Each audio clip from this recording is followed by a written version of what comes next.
All right. Let me just put it back and just summarize my talk. Okay.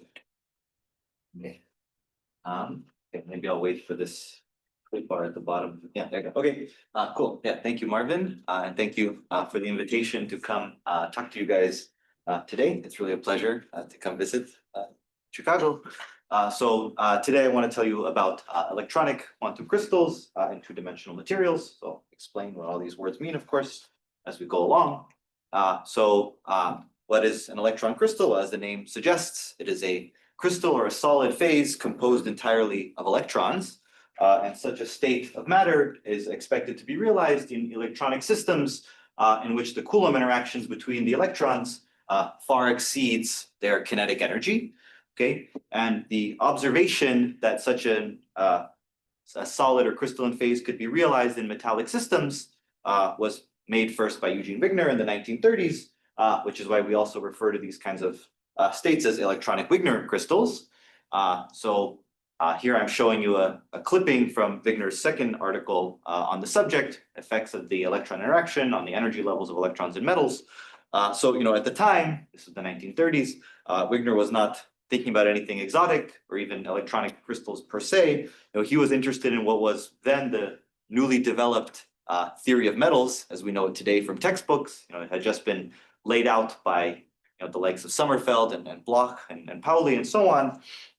Despite the early successes of this nearly free electron theory of metals, it was ultimately some kind of weakly interacting theory, or maybe at best a mean field theory. And Wigner was worried that by not taking seriously the effects of electron-electron interactions, one could be missing some really essential or important physics. Wigner did what every good physicist is trained to do. He wanted to understand the effects of interaction, so he took an extreme limit in which the electron-electron interactions far exceed their kinetic energy, and recognized that in that limit, the system would simply want to minimize the electrostatic Coulomb energy by crystallizing, by keeping all the electrons as far away as possible. And based on this kind of picture, Wigner was able to make some predictions about certain properties of metals, including the electronic energy spectra and so on. But at the end of this article on the subject, what he notes is that irregularities indicated, and here he's referring to certain features of his crystalline model of electrons, come in only at those values of Rs for which there is no practical example. So here Rs is a dimensionless parameter that measures the strength of the interaction to the kinetic energy. And so Wigner understood that the kinds of metals that people were familiar with at the time were not the interactions were not nearly strong enough to realize this kind of actual crystal or solid phase. And of course he was correct, given what the kind of materials people had to work with back then. But now we can fast forward 90 years, and now with the advent of modern two-dimensional materials, things like graphene and cousins of graphene, what we now know is that we have systems that can be pushed into these regimes of extreme interactions, and when they're pushed into those regimes, the systems do in fact crystallize. Okay, and now we even have beautiful STM images, so we have photographic evidence of the emergence of these kinds of electronic Wigner crystals. So here I'm just showing you a small sampling across of a variety of different two-dimensional materials. So this first panel is shows you the emergence of an electronic Wigner crystal in a graphene system in a large perpendicular magnetic field. This is an STM image from Ali Yazdani's lab. So you can see very clearly the emergence of a triangular lattice electron solid just from this density map here. So this is a different system. This is a 2D transition metal dichalcogenide, molybdenum diselenide, where you can also see the emergence of a triangular lattice electron solid. In this case, TMDs are much more disordered than graphene. And so here, this electron crystal or solid is kind of warped by the local inhomogeneities. So you can see, for example, these red circles are actually these dark regions with little red circles are the positions of charged impurities in the material. And so you can see that these charged impurities actually nucleate little crystallites around them. This is yet a different kind of system. This is a Moiré system, twisted TMD. And in this case, the electron solid or crystal actually emerges at certain commensurate fillings of the underlying Moiré superlattice. Okay, so these are rather different systems, but across the spectrum of 2D materials, these electron solids have been emerging kind of all over the place. And maybe one thing to note, if you're not too familiar with these kinds of plots, is the length scale here. So, in all of this, so actually here it's kind of cropped out for some reason, but in all of these pictures, the length scale is tens of nanometers, okay? And one thing to note is that the microscopic lattice constants, so the graphene lattice constant, the TMD lattice constants, these are all fractions of a nanometer, okay? A few angstroms. So the emergence of this kind of crystalline structure has nothing to do with the underlying periodicity of the underlying lattice. It's really an emergent length scale that's controlled just by the electron density in the system, okay? And so these are STM images. These are kind of, you can't really argue with these pictures, but there is, I think, similarly compelling evidence for the formation of electron crystals in other systems where we don't yet have STM, various multi-layer 2D materials, multi-valley 2DEGs, even some topological systems, where by this I mean systems where electron crystal formation appears to coexist with some kind of quantized Hall effect. So the upshot is that these kinds of electron crystals, something that was maybe exotic in the days of Wigner, appears to actually be quite ubiquitous and generic across the families of 2D materials. Yes, please. So for the Moiré systems, yeah, sure, the the actual size of the lattice doesn't matter, but there is the Moiré potential that is yes. created, which is controlled, the size of which the size of the lattice is controlled by the angle. So does the Wigner crystal there depend on the Moiré lattice angle, or is it independent? Right. So here, the way the Moiré enters is a kind of commensuration effect. So you have some Moiré lattice, and if you put a concentration of electrons in such that you can form a crystal that is commensurate with that underlying Moiré lattice, then you observe this kind of, then you observe a transition in which this kind of charge order is stabilized. So this is in particular 1/3 filling of a triangular lattice, triangular Moiré lattice. Yeah, very good. So what I want to tell you about today are these kinds of electronic Wigner crystals. Given that these appear to be so ubiquitous, ultimately, the hope is that by understanding these kinds of electron solids, we'll understand their kind of interesting intrinsic properties, but we might learn things about the kind of more global phase diagrams of these two-dimensional materials. So for the purposes of this discussion, we'll talk about Wigner or electronic crystallization in the simplest possible case, which is that of a homogeneous two-dimensional electron gas.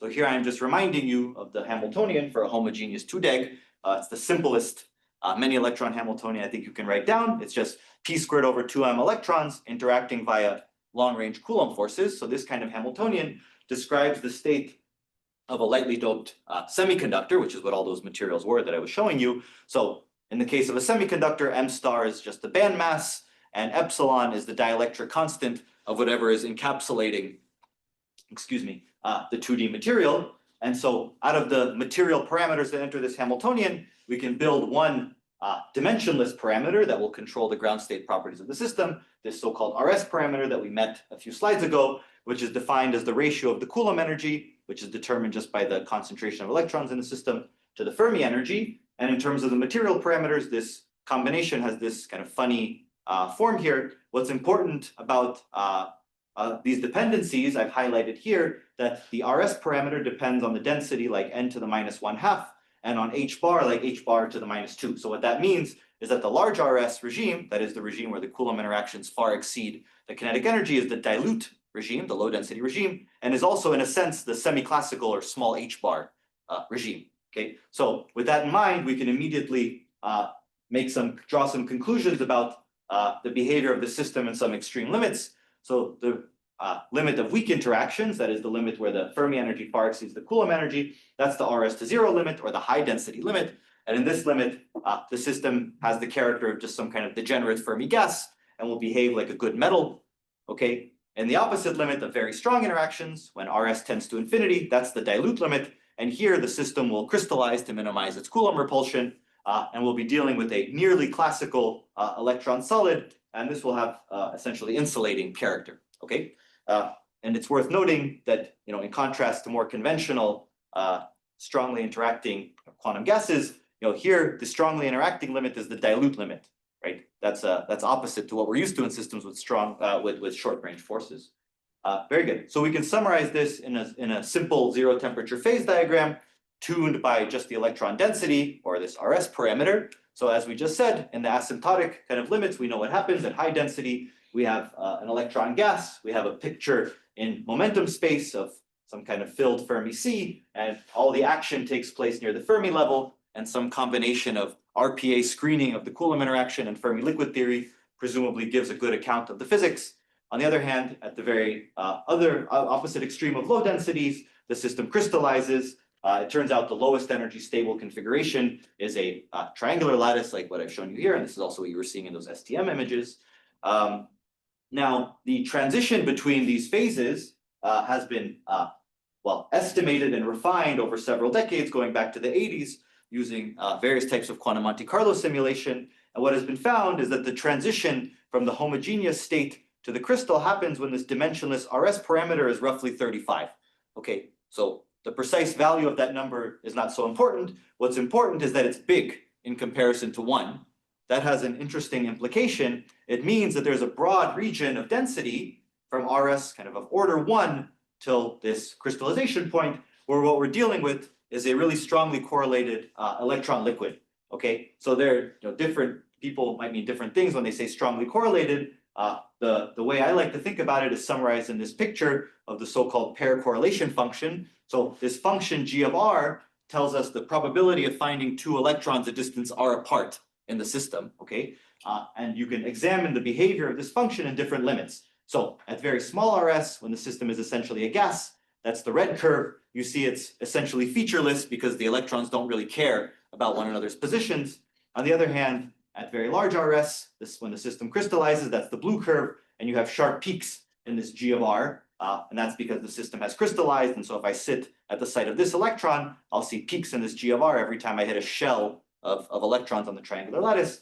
And then in the liquid phase, say at RS of 20, just as a representative value, this g of r has sharp peaks that are very reminiscent, in fact, of the solid. So when I say strongly correlated liquid, this is what I mean, that this liquid phase inherits locally many of the characteristics of the proximate solid. Okay, and so despite, I think, many decades of effort, there are still a number of questions about this phase diagram, and most of them are kind of in this region here, in the regime of the strongly correlated liquid. So in particular, there's a question of the possibility of intermediate phases between a homogeneous state and a crystalline state. There's a question of the nature of the magnetism in this strongly correlated regime. And similarly, in the crystalline phase, not too far from the melting point, there are also questions about magnetism and other possible phases that might reside there.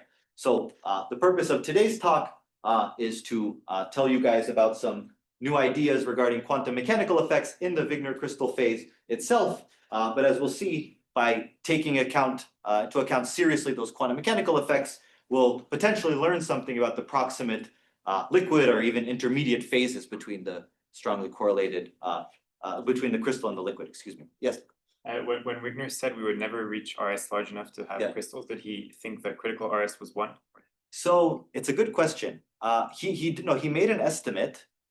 I think he got a big number in comparison to 1, but I don't remember what it was. I think it was, But how did he get this big number? So he just compare E Coulomb to E negative. No, he did something slightly. So he did a kind of his own mean field type calculation. He kind of made a Hartree wave function for these for this kind of electron crystal and estimated. I don't remember exact, so I don't think he employed some kind of Lindemann type criterion or anything. But he had some, given the technology available to him, some pretty sophisticated way. But I don't actually remember the number that he got. I think he understood somehow that it would be big in comparison to 1, but I don't quite know what his insight was. Yeah, good. Was there another hand that, no, maybe? Okay, very good. So let me just say that the things I'll tell you about today are primarily based on these 2 articles. This one that came out last year that was led by Kyung-Soo Kim, who was a former student of Steve Kivelson's, who's now a postdoc in Urbana, and this paper with the group at Wisconsin. And if you're interested in the things I'm talking about, then I would direct you towards this review article that just appeared that we wrote in collaboration with Tomasz Smolenski and Yojo, who are experimentalists who have been doing a lot of important work in identifying experimentally these kinds of electronic Wigner crystals. Okay, so let's jump into it. So let's try to understand the quantum mechanics of an electron solid or crystal. So deep in the crystal phase, when this RS parameter is big, when the system is very dilute, we can imagine a charge density rho that looks in space something like this. So we have the charge density is sharply peaked at the sites of the triangular lattice, and deep in the classical limit, the size of the localized electronic wave function, I'm calling that size xi, is much less than the inter-electron distance a. Okay, this is deep in the classical limit where we have essentially point-like electrons residing on these lattice sites. Now we can ask ourselves what happens as we increase the density or decrease this RS parameter. Well, of course, the lattice spacing will shrink, but another thing that will happen is the size of these localized electronic orbitals will grow. And so as you increase the density, the picture becomes less like this and becomes more like this. That is, the charge density begins to get smeared out in space. You can estimate this evolution in the following way by recognizing that the size xi of these localized electronic orbitals is just given by the 0-point motion of the electrons around the lattice site, okay, this RMS fluctuations of the position. And if you just do some straightforward dimensional analysis, you find that the ratio of the size of the orbital xi to the lattice spacing a scales as this power of Rs, okay, which is to say that as I decrease Rs, as I increase the density, this ratio grows. Okay, and in fact, if you do a slightly better calculation, taking into account the full phonon spectrum of this electron solid, you find that when Rs is, say, 50, which is kind of well in the crystalline phase and is at the edge of the sorts of densities that can be tracked experimentally, that the ratio of the orbital width to the lattice spacing is something like 25%. So that is substantial. Right? There's significant overlap between these localized electronic orbitals, and that has important implications. So the fact that there is significant orbital overlap means that there is also significant delocalization of the electrons or tunneling through this crystal. So we really, in this regime, should not be thinking about individual electrons localized to the sites, but rather electrons that can kind of swim through this crystal that lose their distinguishability by virtue of these significant overlaps. So in the context of other quantum solids, things like solid helium, for example, this parameter is essentially the de Boer parameter of the quantum solid, if that's familiar. Okay, good. So what are some implications or effects, consequences of this kind of electron delocalization or tunneling? So there are a few important ones that we'll focus on for this discussion. The first one is that when the electrons can start to tunnel around, they can exchange their positions. Okay, so here I'm showing you the most kind of elementary exchange processes that can happen. So two nearest neighbor electrons can exchange, but we can also have larger exchange cycles, like for example, this sort of 3-particle cyclic exchange where electrons exchange their positions around a triangular plaquette of the lattice. These exchange processes are very important because they will couple the electron spin degrees of freedom, okay, and they will lead to magnetism in this kind of electron solid. And in particular, these sorts of processes will lift what is otherwise a massive degeneracy in the system. Okay, so if I have n spin 1/2 electrons, then in the absence of these kinds of exchange processes, there will be a 2 to the n spin degeneracy. So these processes lift that massive degeneracy. Okay, so in addition to these kinds of multi-particle ring exchanges, there's another important type of quantum mechanical effect. So just as the electrons themselves can delocalize and move through the lattice, so can defects. So here I'm showing you the simplest types of point defects you can imagine, a vacancy defect or an interstitial defect. And just as the electrons can delocalize, so can these defects. Okay, and that will have some interesting implications for the properties of these electron solids. And let me just note that these sorts of processes that I'm drawing, these are not new kind of ideas in the context of quantum solids. These are things that were studied quite extensively in the context of solid helium, in fact. So in a sense, this is kind of revisiting those ideas coming from solid helium, but in the context of electronic quantum crystals. Okay, so let's start with these multi-particle ring exchange processes. So as we just said, these exchanges, they will couple the electron spin degrees of freedom, and that coupling can be expressed as a sort of effective magnetic spin Hamiltonian. Okay, so that effective magnetic Hamiltonian has the form that I've shown you here. Let me walk you through it. This Hamiltonian is a sum over permutations of electrons. This p sigma is a permutation operator acting on the spin coordinates of the electrons. J sub p is a certain exchange coupling for the permutation p, and -1 to the p is the parity of the permutation. Okay, so -1 to the number of transpositions that is required to make the cyclic permutation. And to make this a little bit clearer, I've expanded out the first few terms. Okay, there's a 2-particle exchange. I sum over 2-particle permutations on this triangular lattice. There's a 3-particle permutation term. I sum over permutations of 3 particles on the triangular plaquettes with a coupling J3, 4-particle with coupling J4, and so on. What I want you to take note of here that's kind of interesting is the sign structure. There's a definite sign structure to these terms, and that sign structure is actually due to Thouless, who recognized, again, thinking about solid helium, that if I have exchanges involving even numbers of fermions, in this case the fermions of the electrons, then that will in general come with a antiferromagnetic coupling, whereas permutations involving odd numbers of electrons, like this 3-particle exchange, will in general come with a ferromagnetic coupling. Okay, and of course I didn't write it out explicitly, but each of these permutation operators can be expressed using standard Dirac identities in terms of spin 1/2 operators. So this has the structure of some kind of generalized Heisenberg-like Hamiltonian. So now let's think in a bit more detail about how we might want to compute these exchange couplings. Yes, please. A dumb question. Is it easy to see why it has to have that sign structure? Like I might have thought there could be other Berry phases or something that could contribute. Yeah, so I think the simplest way to think about it is actually to think about the coordinate space wave function. So remember, so these are, in this Hamiltonian, there was no explicit, there were no explicit spin-dependent terms, right? So all the spin physics just comes from the overall antisymmetry requirement of the fermionic wave function. So for the 2-particle exchange, it's, I think, clearest to understand. So in this case, if I consider a 2-particle, just 2 particles residing in this electron lattice, then we know that the spatial wave function of those 2 particles has to be symmetric, right? It has to be nodeless. And so that tells us that the spin part of the wave function has to be antisymmetric. And that will be favored by this kind of antiferromagnetic coupling. So that tells us that this should come with a positive sign. The 3-particle exchange is sort of similar. In this case, if I consider a 3-particle permutation, then actually if I think about what that does to the coordinate space wave function, the parity of that will actually come with a plus sign. Okay, so let me get my signs right here. So so this says that the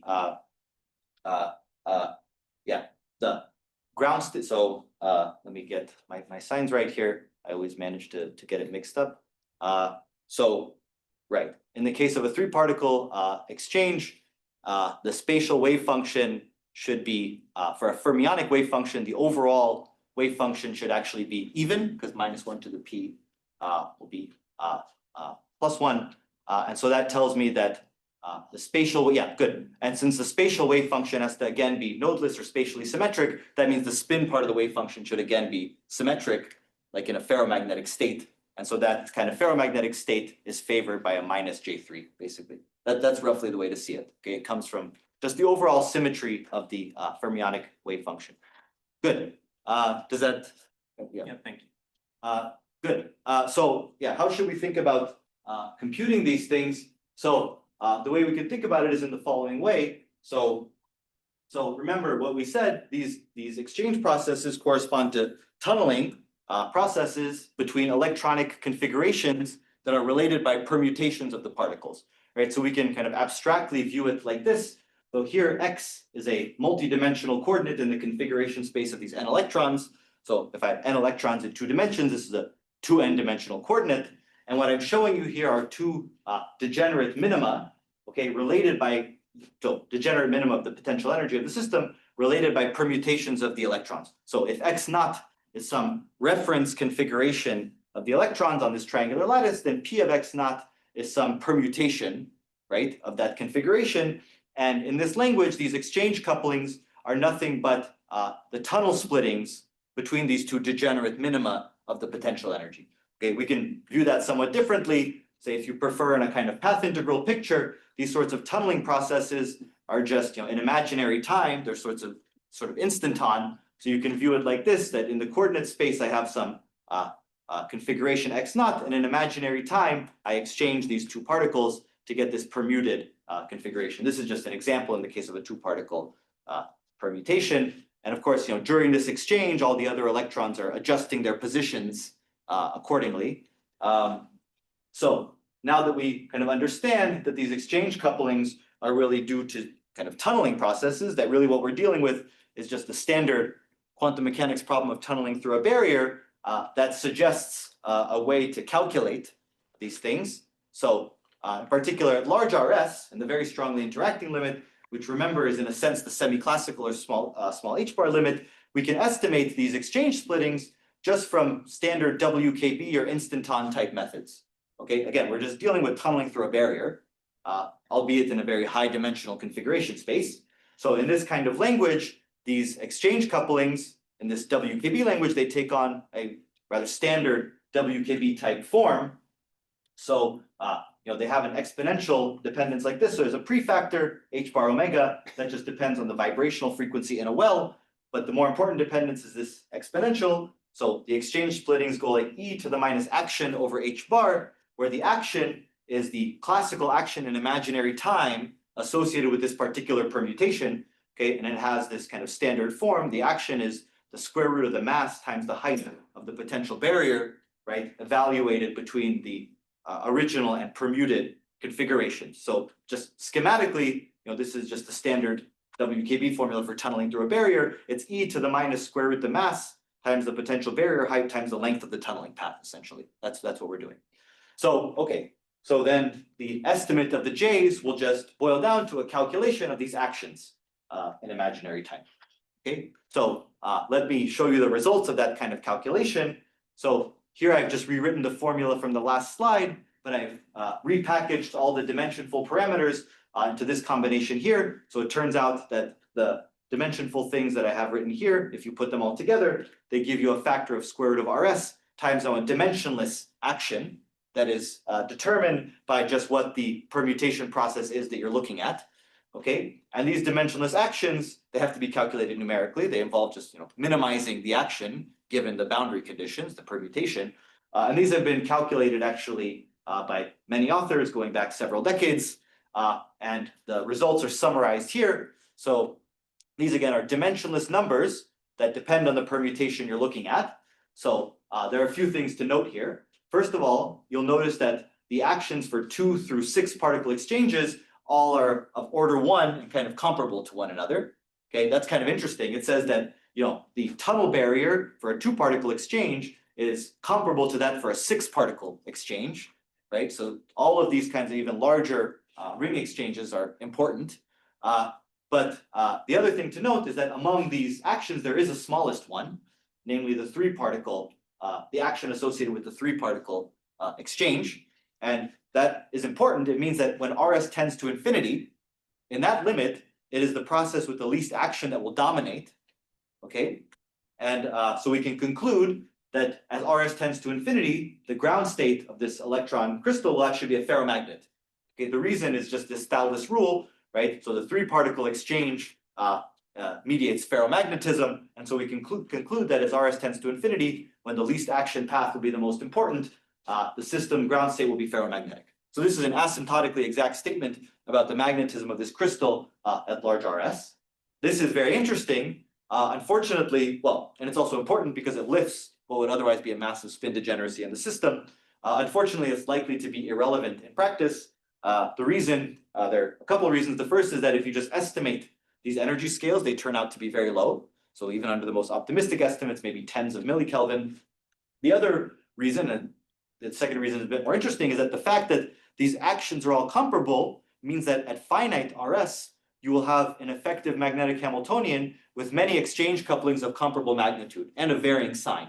So what that means is that the magnetism near the kind of melting point of this solid will be very frustrated and complicated. And in fact, at this point, as far as I know, there's not even a consensus on what the ground state should be of this frustrated magnetic Hamiltonian. So, okay, interesting, but unfortunately likely to be irrelevant. Let me now tell you then about a different type of quantum process. Yes, so please. Your SPs, do they eventually start growing with the size of the loop? They do, yeah, they eventually. Linearly or something? Yeah, with the number of exchanging particles. But for whatever reason, it takes a long time. Yeah, so I think by the time you get to 10 particles or so, you could start to see this linear growth settle in. Yeah. But yeah, it takes a little while. And it's interesting, right? I mean, this tells you that the system is very strongly correlated, that somehow, this 3 particle loop, which is kind of the most free in a sense that the electrons can exchange without bothering their neighbors too much. is the least one. The tunneling barrier is the smallest because, it's really the system is so strongly correlated that when I try to just move, say, these two particles, these neighbors, they'll know about it. They'll have to move out of the way, and that will raise the tunneling barrier. And another question. So here you have spin. Spin is playing an important role, but if you had considered a Wigner crystal of spinless fermions, Of spinless fermions, yeah. what So would be the first? What would be the large RS perturbation theory like? yeah. So I guess that's the same as saying that I've just ferromagnetically polarized the thing. These kinds of processes will still be important, I think, right? So here I'm not actually making an explicit reference to the spin, right? Yeah. What I'm telling you is that, in this system, the spin and orbital parts are kind of locked to each other because of the anti-symmetry of the overall fermionic wave function. But I think, these sorts of processes will be also there. I guess, maybe their interpretation, the implications of them is maybe not immediately clear to me, actually.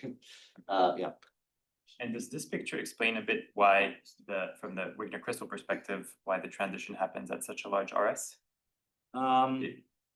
So it doesn't really seem, you would expect perturbation theory to break down much earlier than so maybe or probably not, because I say that because if you do the same analysis for a bosonic system and you ask where is the critical RS, it's at a comparably large value, actually. I see. In fact, even larger critical RS. But we'll actually get to the question of the melting in the next part. So maybe more actually. I guess your comment about RS to the 1/4 in the ratio, that kind of felt like it might explain it in the sense that, 4th root of any number is roughly 1. So. Actually, it is true that if you kind of do a naive, just so that kind of calculation that I was describing to you allows you to estimate the melting from a kind of Lindemann criterion, right, which tells you that the thing should melt when the fluctuations are some fraction of the lattice constant. And I think depending on what kind of parameter you put into that Lindemann criterion, you can probably get a pretty good estimate, actually. Good. So the next type of process that we want to talk about is the tunneling of defects in this kind of quantum electron crystal. So we all, I think, understand that if I have a classical solid, the creation of a defect costs some positive energy. And by the creation of a defect, what I mean, to be clear, is I imagine I have n particles in some box. I can either arrange those n particles to form a perfect lattice, or I can arrange them to form an almost perfect lattice, but with one defect. So the same number of electrons in the same size box. The configuration with the defect will cost some positive energy. Okay, we can ascribe that to the classical creation energy of a defect. And here again, I'm showing you just some simple examples, a vacancy or an interstitial type defect. But now when these electrons can delocalize or tunnel, that will tend to lower the energy of the defect. Okay, so when they acquire some non-zero hopping amplitude t, that will tend to lower their energy. And so now, good. Another thing that will happen is that as these defects delocalize, their motion will also, in general, swap or exchange the positions of electrons, which will also actually lead to magnetic couplings. This is something called kinetic magnetism, but I won't talk about this because it's a little bit more complicated. But now let's kind of follow through with this thought about the defect hopping. So here I'm showing you a very schematic picture of the energy of a defect as a function of the density of the electron gas, okay, or of the crystal. Okay, so when the crystal is very dilute, when the density is very low, the defect energy is some positive classical creation energy. But as we said, when we increase the density, the quantum fluctuations will grow, and this defect energy will split into some kind of band, okay? And the bandwidth will be of order this hopping t, okay? And now we get into an interesting situation where the defect bandwidth will grow, and at some point, it's conceivable at least, that the bottom of this defect band can drop below zero energy, okay? If that were to happen, then that would trigger a sort of self-doping instability where the system would prefer to have a finite concentration of defects even in its ground state, okay?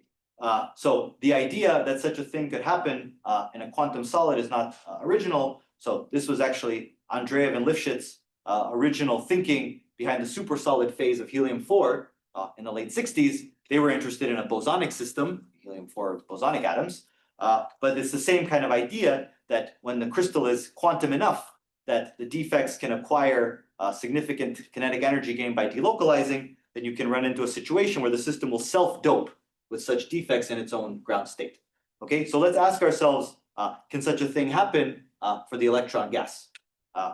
Good, and I should note that this kind of defect crystal phase, the thing that happens on the other side of this self-doping instability, would be a distinct phase of matter from either the ordinary crystal or the homogeneous liquid. It would be some kind of metallic electron crystal phase. Metallic because these defects would, they'd be itinerant, they could conduct.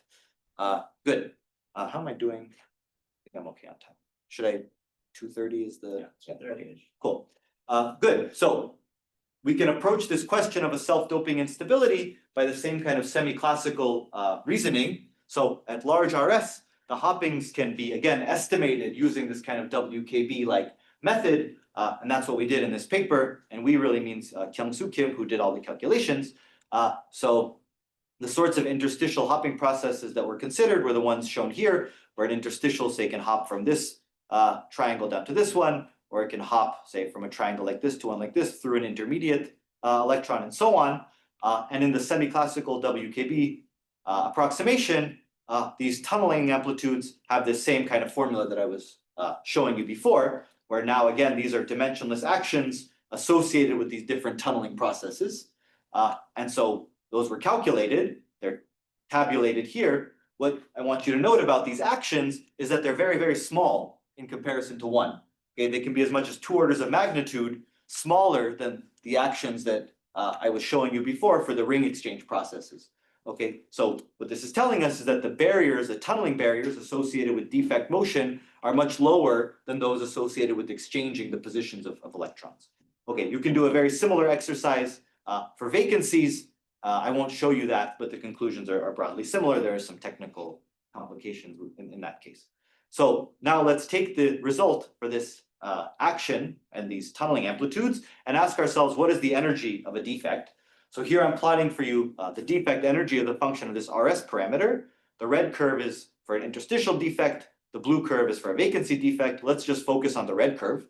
Okay, so the energy of the interstitial, I'm defining it like this. It's the classical creation energy of the defect. This is some positive number. There's a modification of the 0-point energy of the crystal from the interstitial. And then the most interesting term is this kinetic energy part. Okay, this is the thing that comes from the fact that the defects will form some kind of band. Okay, and so what's plotted here is the bottom of that energy band as a function of RS. And what we find is that indeed, as a function of decreasing RS, the bottom of the band goes through 0 at roughly RS of 70 or so. Okay, so that suggests that within the context of this semi-classical calculation, there is a possibility of this kind of self-doping instability, okay, where the system would tend to prefer to have some concentration of itinerant ground state defects. So that suggests a certain modification to the phase diagram of the two-dimensional electron gas. So this is the same phase diagram I started the talk with. As a function of the electron density, we have a high density electron gas or liquid, a low density crystal. And now what I'm telling you is if I come in from the crystal side and decrease RS or increase the density, there's a possibility of a self-doping instability where the system will become some kind of metallic electron crystal due to the fact that there will be some kind of remnant now Fermi surface in this of defects in this state. Okay, so I can also give you maybe an alternative way to think about this. So the calculations that I was telling you about, they're not mean field calculations, but there's also a pretty simple kind of mean field picture of all of this. So how do we understand within mean field theory what an electron solid is? Well, it's just, the problem of electrons in a periodic potential, but one in which that periodic potential is self-consistently generated. And in general, the properties of that self-consistently generated periodic potential have to be determined. Okay, so in particular, the strength of the periodic potential, but also its periodicity. And nobody promises you that the periodicity of that self-consistent potential has to accommodate exactly one electron in the unit cell. It should be determined by the energetics of the system. Of course, deep at large RS or at very low density, classical reasoning suggests to you that you should have one electron in the unit cell. But at intermediate RS, there's no guarantee. And so what I'm telling you is that the system at intermediate RS or intermediate density might prefer this kind of state where the self-consistently generated periodic potential has a periodicity that does not accommodate exactly one electron in the unit cell, but a little bit more. Okay, and in that case, we would have this kind of metallic electron crystal. So in the kind of solid state physics language, we could also call this just a metallic charge density wave. Okay, so you can imagine, coming from the electron liquid side, this would be an instability of the Fermi surface where I simply don't gap out the entire Fermi surface. I have some remnant bit left here. Okay, good. Yes, please. So here, I imagine like the vacancies have sort of proliferated or something, or there's some finite density to them. Yeah. But I still have the translation symmetry breaking. Yes. So why doesn't it like completely destroy the? So it could. I think our evidence for the fact that that doesn't happen is an empirical one, which is that, previous calculations, these kind of quantum Monte Carlo calculations I was telling you about, found that the energy of the homogeneous liquid was only lower than that of the crystal for RS smaller than this critical value 35. Okay, so if this process had melted the crystal, you might have said that, then the homogeneous liquid should just be favored. Of course, our estimates of this number are, they are less reliable as RS becomes smaller, but hopefully when RS is still this big in comparison to 1, these kind of semi-classical things are okay, but it definitely requires refinement for sure. So this is, I would say, suggestive at best, yeah. Good, so what I'm telling you is that these kind of quantum mechanical effects could be significant in this experimentally relevant range of RS. Okay, so one thing I didn't tell you about, but I think is quite interesting, so the fact that these defect hoppings have magnitude that are much bigger than the ring exchange couplings implies also that defect-induced kinetic magnetism could occur with much higher energy scales than ring exchange. That was summarized very beautifully in this article that I was not involved in. And finally, let me just make one more comment about this, which is that the fact that you have now a kind of Fermi surface that appears does suggest that there might be some room for some kind of strong coupling mechanism of superconductivity in this electron liquid that would be, or metallic electron crystal, I should say, that would be maybe distinct from the usual Coulomb-Lenger type mechanism. So I think I have enough time to talk about my next thing, which is related, and that's just a way of trying to enhance all these kind of quantum crystalline effects. Okay, and the way to do it, or one way to do it, is quite simple, and that's just to consider a bilayer.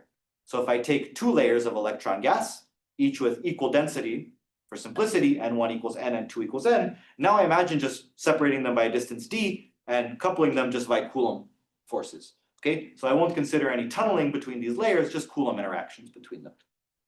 This is an interesting system because, as I'll show you in a minute, there are new Wigner crystal lattice geometries that can be realized as a function of the interlayer separation. Okay, it turns out that this kind of bilayer structure is actually stable to higher densities than the monolayer counterpart. That's of practical importance because it means that these kinds of quantum processes that we were talking about will come with enhanced energy scales. And finally, the thing that has me most interested in this is that these kinds of crystals appear to actually exist. These were very nice experiments now from several years ago in Hong Kong Park's lab on bilayer MOSE2. So I think there's good reason to think about this kind of system. So let me summarize for you kind of schematically what we expect for the phase diagram in this kind of bilayer system. So here now there's another axis in addition to the density. So when the layers are very far separated, that is when d tends to infinity, and here this is d in units of the interparticle distance, then we just have 2 essentially decoupled triangular lattices at sufficiently low densities.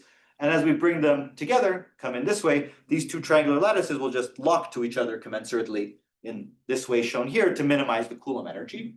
But now what happens as you further decrease the interlayer distance is that there are actually structural phase transitions in which the system goes from this kind of triangular structure to, it turns out, a square lattice structure at intermediate distances. And finally, as you bring them yet closer together, you get this interesting kind of rectangular structure, which when d equals 0 forms actually a single triangular lattice if you ignore the coloring of the squares.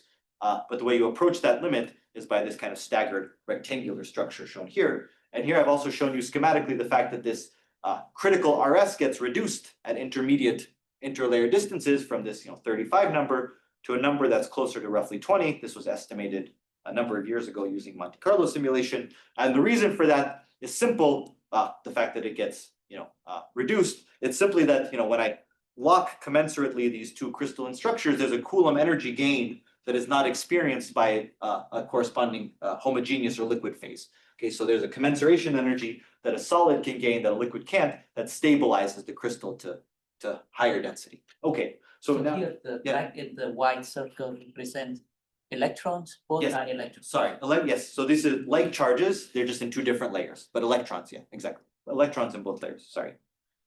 Very good. So now we can ask similar questions. What are the multi-particle exchange processes? What is the nature of defects and so on? So let me just tell you very briefly about the multi-particle ring exchange. Did you, yes, the thing you just explained was the bump, the hill in the middle, but you didn't explain why it goes down. Yeah, so and then the reason it ultimately goes back down is just that when I have the layers right on top of each other, then I effectively have, a single layer again, but with twice the density. And so, yeah, so correspondingly, the critical RS goes up by now a factor of square root of 2. Okay, good, sorry. Very good, so multi-particle ring exchange. So again, the setup is I have this bilayer, I will ignore tunneling processes between the layers. So I'll just consider processes in which electrons within one layer can exchange. And then the job of the electrons in the other layer is just to adjust their position throughout that exchange process in order to minimize the action. And here I'm reminding you of this simple formula for the exchange coupling in terms of the action associated with the given exchange process, where now the difference between what I had before is that these dimensionless actions will be functions of the interlayer distance, okay? So here I'm just showing you for fun some cartoons. These are the results of numerical calculations, finding the least action paths. So this is for a range of interlayer distances where both systems form square lattices. So you can see these black circles form a square lattice, similarly to the open squares. So here in this panel, I'm showing you the kind of instanton or the imaginary time trajectory where I permute these two electrons, and you see these guys from the opposite layer, they kind of loop around to get out of the way to minimize the action. These two panels are 3-particle exchanges, so I'm exchanging these guys on the square lattice, and you see this particle from the other layer also moves to get out of the way, minimize the action. What's kind of interesting is that in this system, you have different inequivalent exchange processes of comparable action. So this is one type of 3-particle exchange, but this is another one, and these are both minima of the action, it turns out.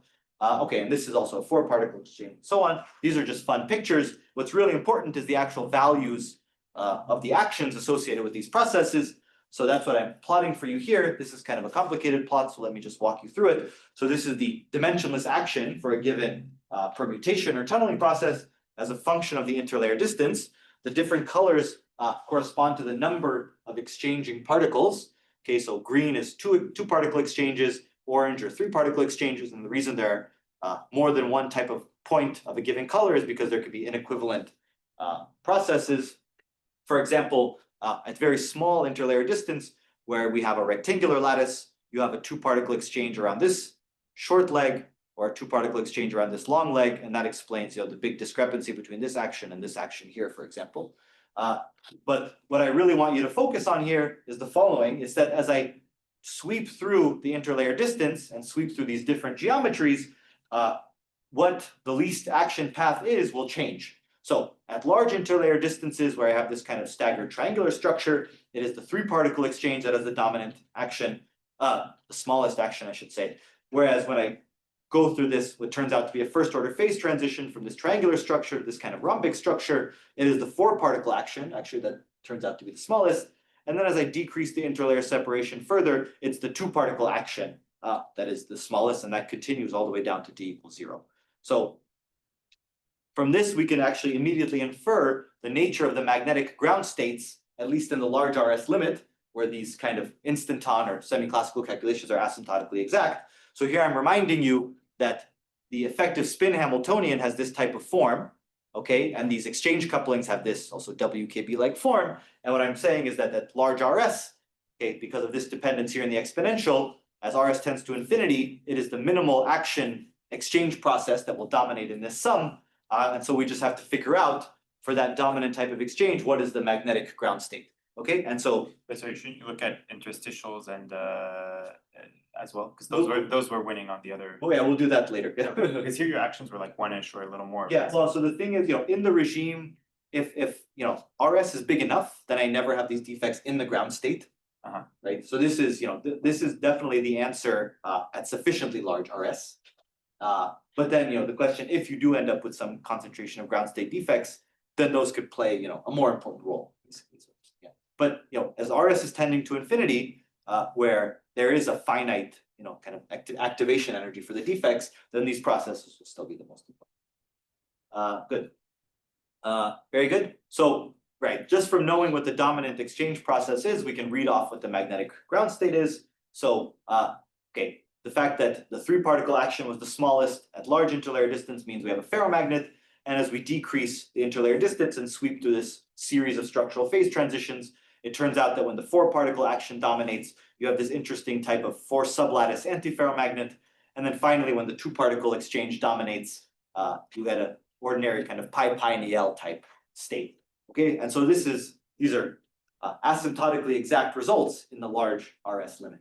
Okay, good. And if you want to now go to finite RS, where you don't just consider the dominant exchange coupling, but the first few dominant ones, then that requires the diagonalization of a more complex magnetic Hamiltonian, and you get a variety of interesting magnetic phases and phase transitions. I won't bother showing those because it's more complicated, but if anybody's interested, I can show it. And finally, let me just note that the fact that this bilayer crystal is stabilized to higher density, at least according to our estimates from this kind of semi-classical formalism, the magnetic energy scales can be pushed up quite significantly by, at least in some cases, as much as 2 orders of magnitude as compared to the monolayer crystal. So I think this could be a kind of an interesting platform for trying to probe these kinds of ring exchange, this kind of ring exchange magnets. So good, what have we learned? So I've shown you that these electronic Wigner crystals appear to be ubiquitous across 2D materials, or I've told you that. I've argued for you that in the experimentally relevant range of RS, these are quantum crystals in the sense that we discussed, and that in the case of a monolayer Wigner crystal, these point defects, interstitials, and vacancies have low barriers to tunneling, and that could, in principle, lead to some kind of defect liquid or metallic electron crystal ground state, which is maybe a new possibility that hadn't been considered before. And in the case of a bilayer, I have argued for you that multi-particle ring exchanges lead to a variety of interesting magnetic phases, ferromagnets, multi-sublattice antiferromagnets, and potentially some more exotic phases with enhanced energy scales. Well, to Luca's question, I guess I didn't have that slide here, but if we now consider even in this bilayer case, the doping of defects, then actually that is something we looked into, and it turns out that you can have a variety of different defect liquid type states. Actually, probably in some sense, it's even more relevant in this bilayer case, because if you imagine, I take a perfectly balanced bilayer and then make a small density imbalance, which would of course be the situation, in any actual experimental system, then the system will energetically just prefer to inject some concentration of defects into the otherwise perfect crystal. And what type of defects you inject actually depends on things like the interlayer distance, it turns out. So it can show some data on that if there's interest. Good. So let me summarize or finish, excuse me, by combining 2 maybe seemingly unrelated parts of my talk. So Eugene Wigner has featured prominently in our discussion. It turns out that Wigner actually spent some time at the University of Wisconsin in the 1930s, which is where I work now. And Wigner, before he left, the administration threw him a going away party. And at that going away party, Wigner was presented with a big wheel of Wisconsin cheese. So maybe for those of you that are not familiar with the area, the state of Wisconsin to your north is also known as America's Dairyland. We're famous for our dairy and our cheeses. So Wigner was presented with a large wheel of Wisconsin cheese, and Wigner, being the gracious man he was, wrote a thank you letter to the administration, which is now hanging in the office of one of my colleagues. And that thank you letter included various doodles, including a self-portrait. So this is a self-portrait of Eugene Wigner eating a delicious slice of Wisconsin cheese. So, in his letter, he even comments that the cheese was big enough. In fact, it was bigger than he had expected. So, yeah, let me echo Wigner. I hope the cheese was big enough, and let me thank you guys for your attention. That's it.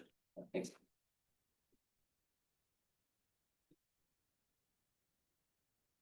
Great. I have a question. So the difference between the metallic and the metallic crystal and the non-metallic crystal, I guess, is there a sharp kind of distinction in terms of like conductivity? Yeah, well, one of them okay, you have to be a little bit careful about, things like sliding of the electron crystal, but in the presence of infinitesimal concentration of disorder, of defects, then this ordinary Wigner crystal would be an insulator, and the metallic one would be a metal. Yes, yeah. Yeah, so indeed, so that would be one. And so is there a kind of sharp phase transition between, or is it? Yeah, I think it should be a sharp phase transition at 0 temperature. And you would guess that it's first order like the other? Well, so yeah, actually, we have no good way of seeing that from these calculations. I would sort of expect it to be continuous just because the concentration of defects can rise, gradually from zero, right? In that case, things would evolve kind of continuously. So, the ordering wave vector would continuously evolve from being, pinned to what it has to be for one electron in the unit cell to something else. But the size of the Fermi surface, so you're starting. Yeah, from it would large RS. grow. Yeah, so the size of the Fermi surface would grow continuously, starting from large RS. Well, but so it's never zero? Well, so It's so like- if it's continuous, no, sorry, so what I'm saying, so it'd be kind of like a Lifshitz transition, right? They have no Fermi surface, and then at some critical RS, a Fermi surface starts to grow. That's one possibility. It could just be first order, and a Fermi surface of some size could just appear. That's also possible. I would sort of expect it to be continuous, and in fact, I've done some other calculations that are less controlled that suggest it is continuous, but Mhm. I don't really trust those, so I won't show that. Yeah. Yes, please. I was wondering, the last part on bilayers, I was Yeah. wondering if there was, for those phases, if you have any idea, or if it even is a problem of when the interlayer couplings would come with it.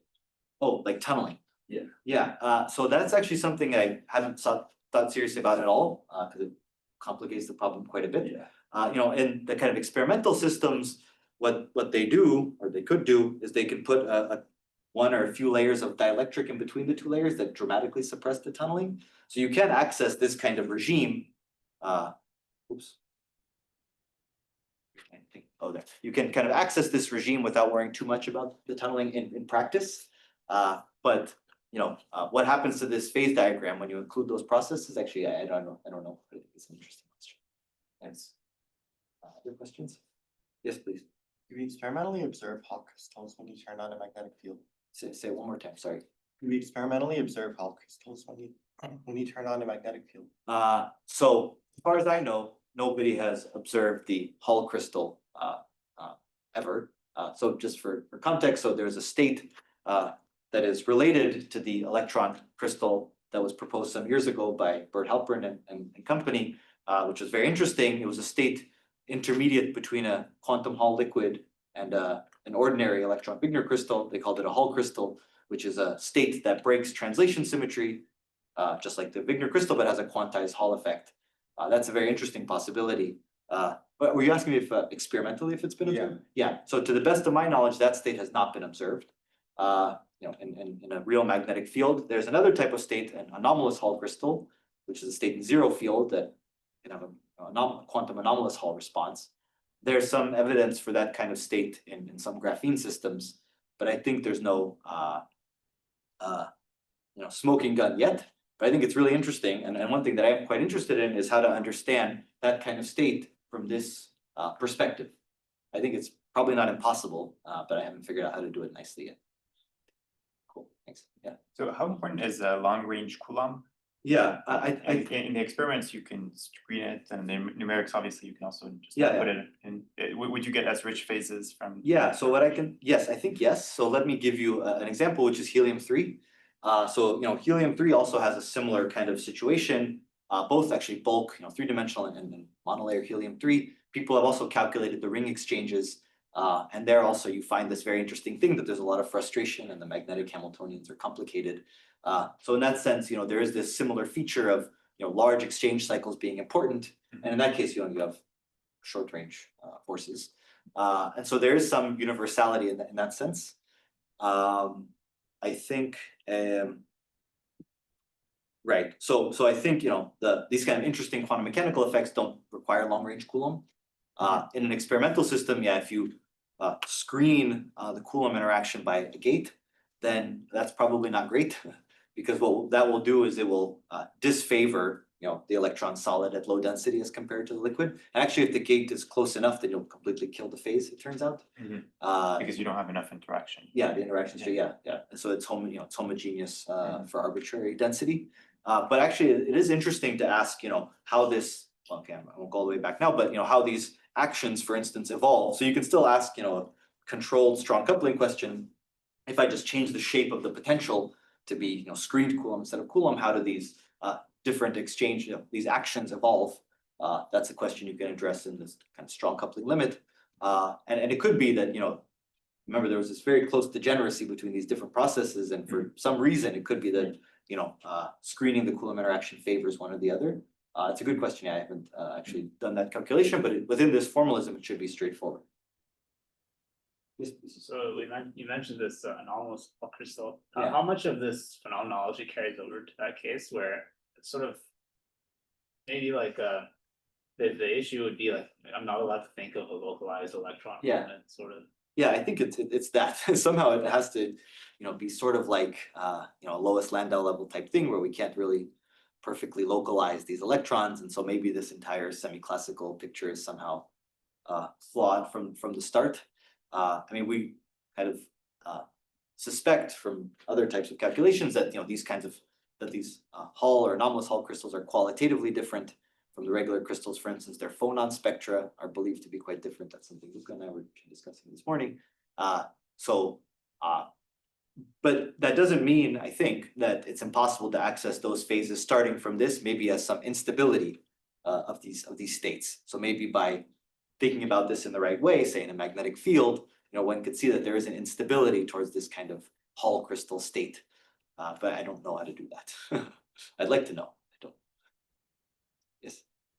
What happened when the two layers have charges of different sign? Different, like electron hole bilayers. Electron. Yeah, so well, yeah, then I guess you get into this interesting thing where I guess at very far separations, presumably you still want to just lock them, but then when you get close enough, then you make little dipoles, and these can Bose condense. Right, but what happens in the context of these kinds of ring exchanges, actually, I have no idea. That's interesting, right? Because one picture of Bose condensation, right, has to do with the proliferation of large exchange cycles. So maybe, yeah, that would be very interesting. I have no idea. Yeah, cool. Okay. All right, maybe I went over time. Yeah, if there's no more questions, it's thanks, speaker.